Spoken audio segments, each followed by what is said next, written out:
of people don't seem to realize, I am a huge fan of apartments. Our episode today is on rent and housing and how hard it is to live right now. I'm sure that a lot of you guys out there have your own horror experiences. I think we're known for having some of the worst prices. I genuinely day to day like see ads for apartments that are just like shockingly bad. Yeah, living in a city is super tough. Living anywhere right now is super tough. Living is tough. Living in general, yes, is very tough. Rental prices are absolutely ridiculous. Yeah. I mean, you would think, like, rental prices going up, that they would come with perks, right? You'd think, okay, this is more expensive. Yeah, place. maybe. Well, I mean, any kind of investment would be nice. You know, countertops that aren't jagged. Yeah. You know, some walls that don't have holes in them or mold. Mold is a fun Mold little is surprise. a big one. I've been really lucky with the mold situation. But I did go to look at an apartment once, and they were asking, I think $2,200 for a 2-bedroom, which is at this point is not even that bad. But you're like, please. This was a few years ago, and they were asking that much, and they wouldn't rent to me because I have cats, which is another BS but claim. First of all, I think there had been a fire in the apartment because so it looked like there had been a fire on the There was like a wooden countertop that maybe was previously really nice, but it was like blackened. Genuinely, she never mentioned anything about it. The lady was showing us the place. It's and char then chic. I remember taking a video of the ceiling in the bathroom because I was like, what a weird and interesting pattern on the ceiling. And it was black mold. It was just black mold. And then she was like, actually, I won't be able to rent to you because if your cats damage my apartment. I was like, damage your fucking apartment? Like, lady. You'd be lucky if also, my cats deigned to live here. A fun extra fact about this place is that it was behind and above a butcher's shop. So, terrifying presence overall. Is black... So that happened. Is black mold like black truffles? Is it like a higher Scrape class it off mold? and you just put it on the sprinkle it pasta on dish. Yeah, some risotto, you know? Yeah. Why not? Yeah, it's expensive. There's some horror stories. And like, quite frankly, when it comes to rent, like, just living by yourself on the rent that they want for a 1-bedroom, even a bachelor's. I've seen... recently I moved, so I had to be looking for apartments, and there's some bachelors / studios, apparently those are all interchangeable now, that said, oh, like, it's gorgeous, it's whatever, and then you'd look at the price, and it was like $1,500 for a fucking bachelor. Yeah, for an apartment without basically separate rooms. Like, You used to be bathroom. like, I mean, this is a while ago, but like, I remember when I was first looking for apartments, like in my early 20s, you could get a 2-bedroom for about $1,200, $1,250. Like, not the best 2-bedroom, but you could definitely get one. You could share an apartment with someone for a reasonable price, and now it's like, I mean, it's absolutely ridiculous. Insane. Yeah. I don't know how people are paying rent on their own. Sorry, I don't. Ooh, barely. I mean, I definitely couldn't do it. I mean, they do say like the rule of thumb is like you're supposed to pay like 30% of your income to rent. And nowadays it's more like 60, 70. Yeah. It's at least 50 yes. for, I'd say, almost everyone I know. Yeah, and that's like obviously because salaries have not kept up with people inflation. aren't being paid enough. They're paying too much for rent. Well, they're paying too much for everything, and they're not getting paid enough for any job that they're doing. Y'all just want to keep us down, eh? Like literally, yeah. All right, let me live in my mold-filled, burned apartment. Yeah. And work for minimum wage. I saw a room in, I think it was in a townhouse for almost $2,000, which is not, that's not common, but like. Oh my gosh. But people try to pull that. $1,900 for a room. A nice room, but like, who cares? Did it have a like ensuite bathroom, or were you? I don't even know if it had even an then ensuite it bathroom. It wouldn't make it better.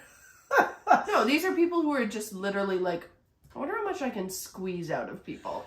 Yeah. Because they own the house and they're renting it out. That's what they're doing. Well, you know. I remember once I was in like semi-bidding war. I just refused to participate in it. Yeah. But I was looking for apartments. This was 2 apartments ago. And it was a basement apartment. Don't get me wrong. They had obviously taken some pride in putting it together. And it was supposed to be like $1,200. It wasn't in a great location, but you know, you're trying to get an apartment, take what you can get. And there was another, like the person who was renting it, the landlord, was very interested in having me as their tenant. Yeah. And then they called me back the next day and they were like, listen. Oh my God. We really want to rent it to you. Fuck off. But there's another person who's willing to pay us $1,400. Was there another person? Like, yeah, and they're like, I guess so you better rent to them, right? And they're like, if you can match that, I was like, that's not how this works. Pretty sure that's illegal, first and foremost. But what you're doing when you say, hey, I'm gonna now rent this out for $1,400, is every other basement apartment in the area. And that's how it fucking happens. Yeah, now says, oh, I can then rent it out for $1,400, regardless of what they look like. And they're like, I can charge whatever I want for rent. What's the problem? And it's like, no, because you're creating a precedence where it's okay to charge $1,000 for a room, and that is common. The $2,000, like, that's nuts, but $1,000 is actually a common price for just a bedroom in a house. Yeah, and you're sharing.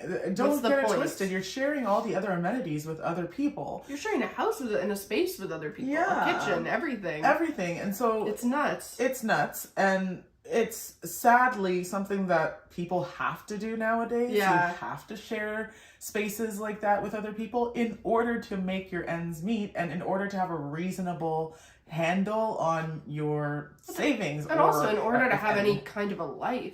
Yeah. Because some people will, you know, I see videos of like people living in like, you know, places like New York or whatever, and they're like, I live in this little shoebox apartment. And that's the only thing that, you know, you can afford. Yeah. And you're also choosing, okay, I can live by myself. Yep.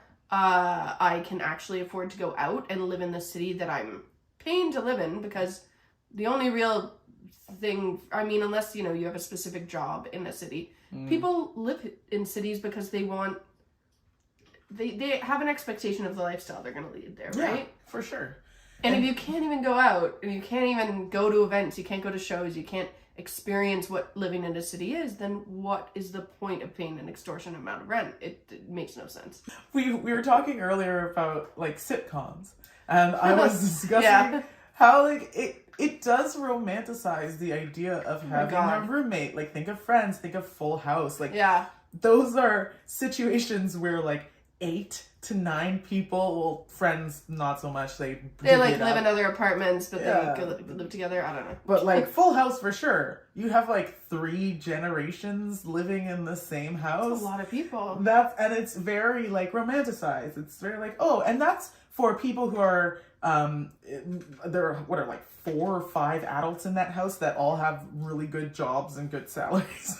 They're like, isn't this so great? It's like, no, not really. Not in reality, it's not. Because I can guarantee you, when you're an adult living with your family, that's so great. We'll get into that later. I mean, that's why I moved out. Yeah, I mean... No offense. No offense to anybody. Sometimes it works, sometimes it doesn't. But, like, roommates are not as, like, warm and fuzzy as we all think they are. There's challenges and there's upsides. Don't get me wrong. There are some upsides. I've fallen asleep on some Uber orders. There's a lot of really fun experiences with roommates, and there's a lot of terrible ones. Obviously, depending on if you live with strangers, if you live with friends, or sometimes you move in with people and they become your friends, and sometimes they become your mortal enemies. Sometimes one of my favorite things is reading through like roommate issues on, I don't know, Reddit or Facebook or whatever. The people horror are like, stories. Like, just talking about the worst, like, where do these people come from? The worst people. You really get to see the worst sides of people when you live with them. That is for sure. And that is why, kids, never be with somebody for the rest of your life until you actually live. Don't promise that. Never So do you've that. actually Live with somebody first. Live with somebody first. Because holy shit, some people are not compatible to live with. Oh no, and that's the thing. Together. I have lots of I lived with one of my best friends I've known since I was 4. We moved to another city as we got into the same university. And we lived in a room together. So you and Reiko? Yeah. Aww. It could have been a disaster.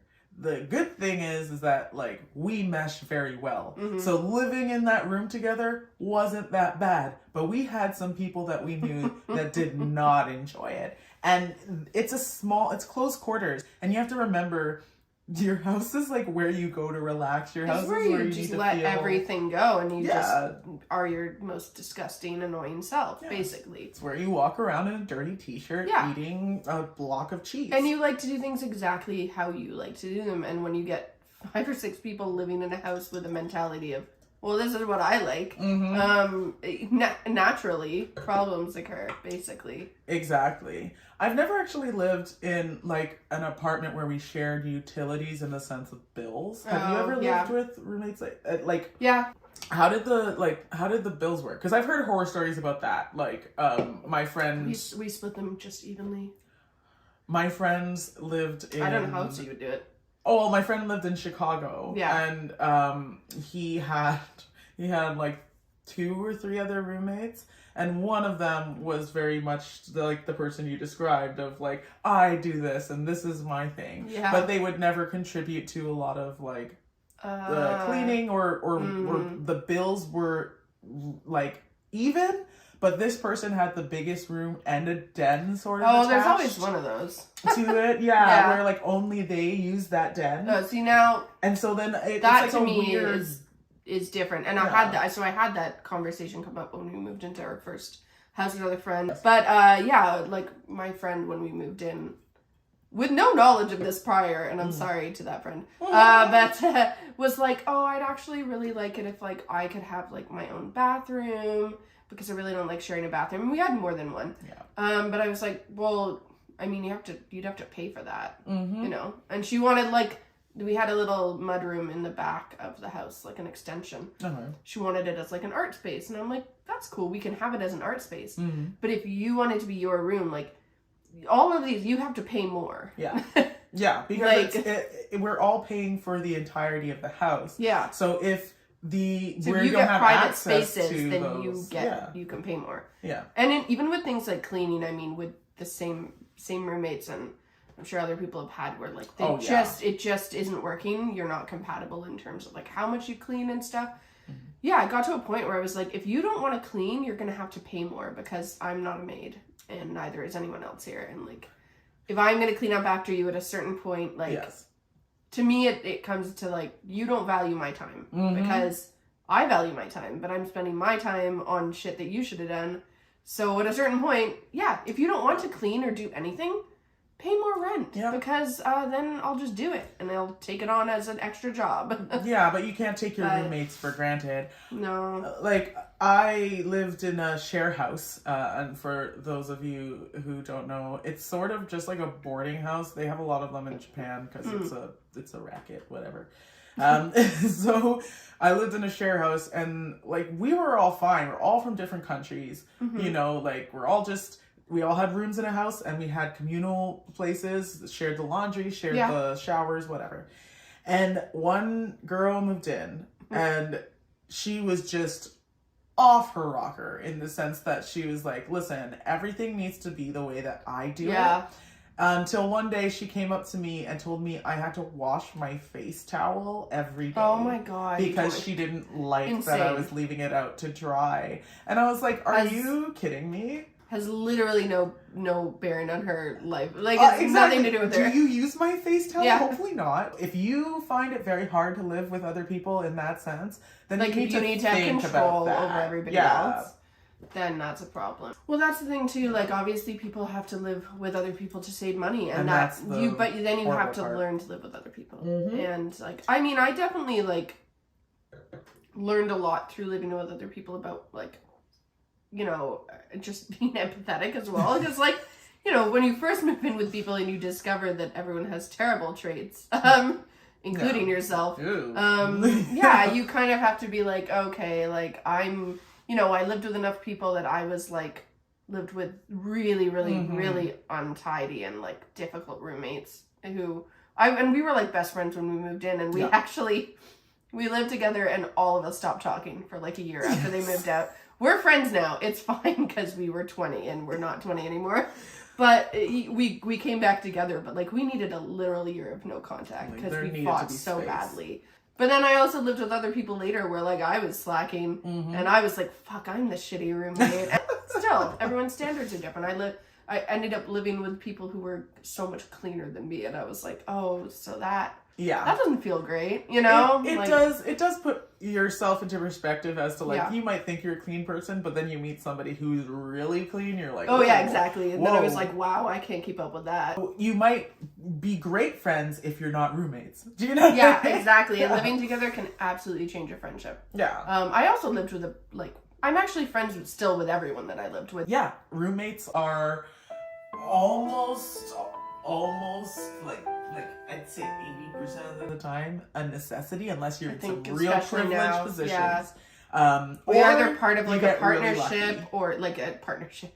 Yeah, you're a part of a couple. That's a partnership. I know, it just sounded a bit much. But yeah, you either have a partner or whatever that you live with, and that automatically you get two incomes, or you live with friends, or you have to like kind of go into a house full of random people, which I've never done.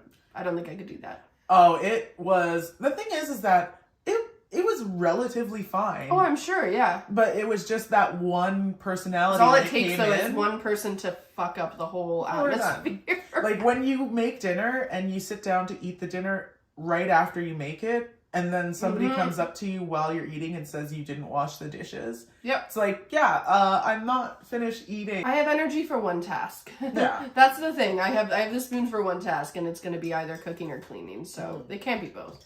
But that's a really difficult thing, and it's always the dishes. Yeah. If you live with roommates and you're fighting, I would bet $1,000 that the dishes is like the biggest issue. The kitchen is a battleground. Always. And that's the thing that I hated, was like coming home from work and being like, all right, I gotta fucking cook dinner now. And I go in and the sink is full of dishes. And it's dishes that I need too. Yeah. It's not like I can just be like, oh, fuck that, and like make food. It would be like all the pots and pans that I need. So now I gotta wash them, and they're gross, and it's not mine, and I'm like angrily washing them. And my roommate comes downstairs and like, hey, you making food? I'm like, get out now. Don't bring that filth here. It's like, oh, you've been home, but they're okay. No, that's fine. I was in the same situation of people not wanting to wash dishes. That is fair. I get it. No one wants to wash dishes. It's annoying, but it's something that needs to be done when you have a communal living area, right? I just bought my own dishes and my own pots. Oh, it was looked at as like, oh, you don't want to share dishes? I was like, listen. I don't want to do yours. I don't want to do yours. Having those clear boundaries will really, and it's clear boundaries that everyone knows about. Everyone agrees on. Yes. So that if something does happen, there's no, I don't want to say excuses, but there's no like weaseling out of it. Yeah. Maybe that's even a harsher term. We had a lot of house meetings, which I hated doing, but like, it was the only way to communicate with people, because if I was in a shitty situation too, where like, I felt like there's usually one person who will like actually bring up shit. Yes. And I was always that person, so it was like, if I sent messages, it was passive aggressive. Yep. If I got angry and didn't say anything, it was passive aggressive. If I brought shit up, it was like, oh my god, you're obsessed with this. And it's like, I just don't want to do this anymore. But noting that somebody's being passive aggressive is passive aggressive in itself. I know. Because you're saying you're being passive aggressive. Fair. That's a fair I thought I was being aggressive, personally. But then, I didn't really see the passiveness of it. But life is hard. Yeah. And that's a lesson y'all need to learn. No, no, it definitely is. Yeah, it's tough. Yeah, it is. So don't believe Full House and Friends. And the little issues that they have there, the quirky little fun little things, they do come up sometimes, but it's not always that. Yeah, usually anything that could be like a little like disagreement will absolutely spiral out of control. when you're at the point where you get to your door and you have to take a deep Oh breath my gosh. before you open it, that's when you know it's not working. You know how you really know it's not working? Is when you hear your roommates laugh and you're like, shut up. Oh, Shut yeah. up. That's when That's you're like, another this one. is go. I'd be like, oh, they're happy? They're so fucking Oh, happy. aren't you just having a You know good what? time? That's great. You It guys, must be so fun not to do anything. what are you doing over there, Chuckles? I think everyone should learn some Pigs roommate decide etiquette to do before something they, about it. try to. There should be like a course or something. I mean, no. It's really just literally living there with other shouldn't- people. There shouldn't be a course. No, we should should be able to not afford have. apartments. Yes, we Yeah. should not have rent that forces you to live in a boarding house of like 10 Yeah. people. If you don't want a roommate, or you are a person who can't live with a roommate, Mm-hmm. and you think you can make it on your own with rent, there are some things you need to consider. There are your things that you want. There are things that you need. Yeah. And then there's a little sprinkle of, ooh, it'd be nice to have that. Yeah. You know? And you have to make choices. And it's so hard sometimes because, like, rent is the first and foremost, right? Like, if you Well, want to... it's the non-negotiable. It's non-negotiable. You have to pay it because you have to have somewhere to live. Very expensive also moving. Yes, so I that's hate probably moving. why I'm always broke. It did help me. It did help me to not be a pack rat, though. I've moved... Didn't help me. I don't even at know all. how many times I had that, like, Harry Potter crawl space apartment in university where I lived under a porch. Oh, come out for food and just Yeah, I was please. like scurry out and Yeah. try to live my life. No, because like in Vancouver, we talk about Toronto being very, very expensive right now. Vancouver's apparently really expensive too. I mean, yeah. Yeah, I went to university there, and back then it had similar prices compared to like the standard of living that we have now. So trying to find an apartment there on 2008 salary to like, you know, move to was ridiculous. I didn't get into dorms. So I found an apartment. It was $400 a month, which as a student, I was like... That's what I was paying when I lived with people, and I still was like, oh God, I don't have any money. But it was under a porch. And what they had done was they cut a house in half. And the top of the house had 4 dudes who lived there, like a little bit like a bro pad. And the bottom of the house had 3 girls living in it, like the basement area. And then there was me. Sorry. Who lived under the porch. The porch was like a high porch that went up to the top of the house. And so I had to get the internet password at some point. And I went to walk up to the top of the house. I knocked on the door, and they were like, "Who are you?" I was like, "What are you down there?" Porch. They were like, "Somebody lives down there." We thought it was a shed, and it essentially was. It had a Murphy bed that spanned almost the entire width of my apartment, and it was an absolute building code nightmare. Oh, I mean, it's clearly not a real apartment. It's not a real apartment. Oh yeah, the sacrifices we all make to live by ourselves are vast and many. And so when we talk about things you really need and things you don't need or you sort of want, that's a real list you need to make. Like, what are some some things that you find that like you absolutely need in an apartment? I mean, it's tough too, because like when I was younger, I had more sacrifices that I was willing to make. Like I lived in a couple apartments without laundry when I was first like moved out, but I was lucky enough to like have a pretty easy solution for that. There's either a laundromat close by, or like I could like do laundry at my parents' house, which is not really at their house. They lived above a laundromat, so I just went there because my dad could pick me up sometimes. Jackpot. I did laundry like almost never. As soon as I got a place with laundry like in the house, that's it. No going back. I would never recommend not having laundry if you can have one. But I mean, lots of places don't. So, you know, yeah. You have to go. Well, you have a laundry in your building. Well, I literally, the first time I had laundry in my actual house that I lived in was my last apartment. And now it's not technically in my house. It's a laundry room that's but there's a part laundry of room the in the apartment. building. Yeah, I think even that is fine. Yeah. Well, it's annoying because I have to pay for it. Yeah, it's a coin laundry. That is yeah. a coin laundry. That's a pain in the ass. Which, yeah, is really annoying. And because it's not even just the amount that you have to pay for each load, it's whether you have those coins. Because yeah, especially now. Like, let's change for that's laundry. cash. I go to another laundromat near my house to use the change machine. Because I'm like, I can't, what, am I going to go to a bank? No, it's true. Yeah. Like, what is the point here? You'll see me wear a ball gown to a convenience store if it means I don't have to do a load of laundry. So, I mean, technically it's better for your clothes. Yeah. There's always a silver lining. For sure.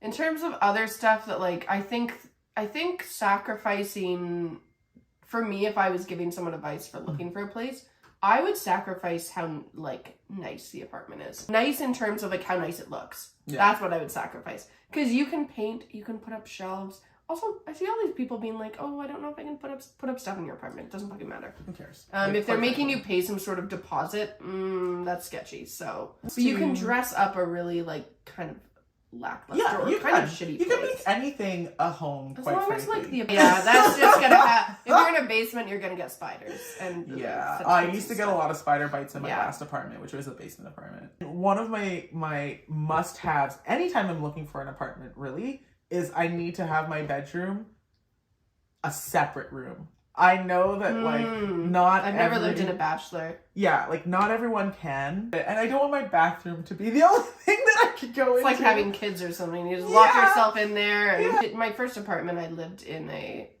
basement apartment where there was no bedroom. Yes. So we had a pull-up couch.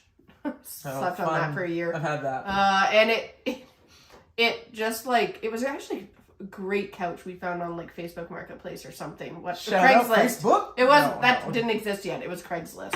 But, like, by the time we were moving out, the head, like, the top of it was, like, sinking into the couch. It's just sliding. You're not supposed to sleep on those every day. Yeah, no. They're supposed to be really for terrible guests, but let's be honest. Like, we got it for, like, I don't know, $150 on Craigslist, so. I think back and I'm like, how did I live there? Yeah.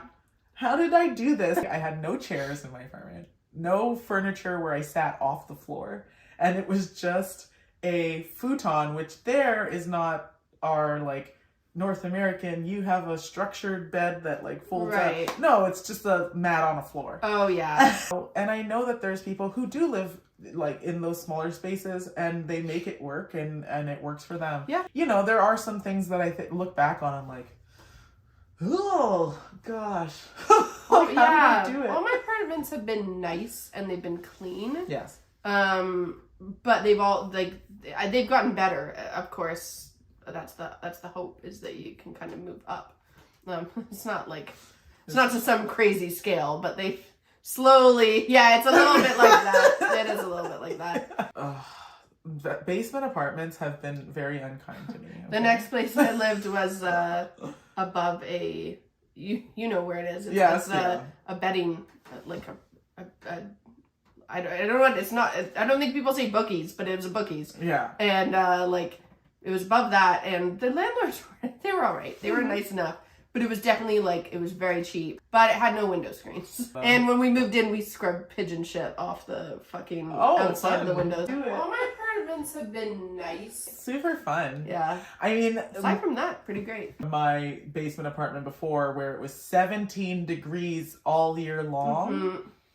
Yeah, and most of the year was construction. So I couldn't open my windows even with screens. Yeah. So it was, I feel like there were a lot of tenant laws that were broken. You make your landlords pay for smoke detectors, and for the love of God, get a carbon monoxide detector. That's a long story, but I mean, we were basically getting carbon monoxide poisoning for like a day with us not knowing what was going on. And yeah, when they came to replace the furnace, they were like, they don't make these anymore. There's no parts for it. We have to replace the whole thing. There's nothing up to code here. And yeah, the house has been filling up with carbon monoxide. I am of the mind that landlords should have to get a license. Because there's a lot of people who are just like, I have an extra room. I can do whatever. Well, that's the thing. Everyone thinks because they have a basement, they can be a landlord. And kids, piano, dog, construction, random Russian dudes yelling outside my window. Fun times. I know from personal experience growing up in a co-op house, from personal experience they are really, really good at keeping their houses up to code. Yeah. Yeah. It's true. And they're cheaper than most places. Unfortunately, I wish there were more co-ops. yeah, there's not enough co-ops and affordable housing. Yeah, it's really hard to get into them because the waiting lists are like 10 years long. And... Yes. But, I mean, if you're 18, just put your name on a co-op Yeah, list. that is great advice. City of Toronto, please make more co-ops. Please make more For the co-ops. love We of literally God, do or need them. Whoever deity you pray to. Yeah. Like, Toronto, you can get around super easily on the Sorry, TTC is he fucking who shall awful. not be named. But in terms of time, when it's running on any kind of fucking schedule, Yes. it is easy to get around.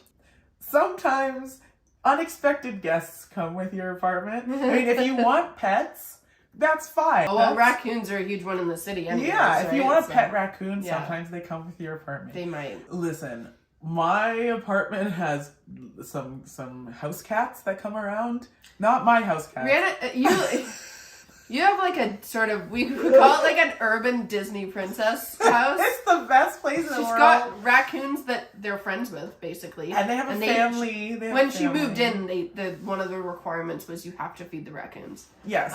Pinto and Navy are the little babies that Bernie had. Bernie is the mom. And then there's an opossum that I saw for the first time. Yes. There's manor cats. Charlie and Maestro. I get like daily updates on these animals, and I require those updates. I have to. They're awesome. But like Charlie and Maestro hang out. They decided that our house is great, and they love us, and we feed them. There's a new addition to our family. It's a squirrel named Simon. And I haven't heard about Simon yet. Yeah, Simon was the squirrel who brought me the lime and put it on my... Yeah. So Simon comes to my back door and teases Cash. It's so cute. Cash, my cat, likes to look through the door. I mostly have birds. None of them, I don't make friends with them. I don't know how. I don't know how. Also, my cat has killed several of them. I don't let my cat out, but he gets out sometimes. Yeah. And he does literally all he specifically just wants to murder. So cute face killer instinct. Yeah. One of those things you can save money on is furniture. There's so many creative ways to get especially furniture. when you're just like moving out for the sort of first time, or when you're you're starting out and you haven't really collected stuff, or if you live with roommates and everybody's kind of like taken all their belongings and you're like, wait, now I don't have a couch or TV. Yes. Facebook Marketplace, absolutely. Facebook Marketplace. It is a little bit of a Wild West situation. It's sort of a hellscape, but you can get a really good deal. I had to tell somebody off on Facebook Marketplace because they wanted a cheaper price on one of the things that I had, and I said, okay, like it's a fair price. It's like 60 to 70% less than the original price of the item. Mm-hmm. And I got told that everyone's greedy. Yeah. And not them, though. They're not greedy. They're not greedy. So it is a Wild West. Yeah, don't spend money on furniture because it's absolutely going to get wrecked. You're going to probably have parties. You're going to have people over. They're going to spill wine. They're going to break your couch by having sex on it. Oh. That's happened. We literally found our couches in the garbage. And it broke several times, and we repaired it by putting. I think we put milk crates under it because it wasn't the best idea, but it lasted us more than one house. It was held together by dreams. Then somebody had sex on it and they broke it. Oh, first time sex has ruined our dreams. I got my couch for free from a friend who was moving. Yeah, that's a good one too. She just gave me all of the furniture she did not want to have to deal with throwing out or selling. And she hopefully named my couch the sex couch. Oh. Just in hopes that named I thought you meant you hope she named No. Hopefully she herself hopefully named this couch the sex couch in encouragement. She was trying to manifest. Yeah, she was like, here you go. Have some sex. And I was like, nice. Thanks. Yeah, it was nice nice. of her. It was nice. If it's just a bit ugly, you can do so much to fix that. Like, just live somewhere. Just live. Buy a coffee table or something. I don't know. Paint the walls a different color. You can do a lot. You can move your furniture around. Whatever. Toronto, we love you, but there are some things. Also, before anyone comes for us about the way we say Toronto, see, I just said it that way now because I'm aware of it. We're both born in Toronto. Don't come for us. I don't know. We have like British parents. It just happens. We enunciate. Yeah. Sorry. Sorry. Yeah, they're definitely gonna come for us in the comments, but I feel like they probably don't even live there. Oh. No, we're both born in Toronto. we're glad that you've listened to a little bit of our horror stories and our advice. Please share yours so we feel better about our lives. Please join us next time. For sure, our next episode. We have zero clue what it's going to be like about yet. Yeah, we don't know, but you'll find out, and we will. We'll find out. We'll be here, and you'll be here. We'll all, Yeah. we'll all be here. You better be here. Please be here, because otherwise it's really we're lonely. Please. It's lonely. See you next time. See you next time.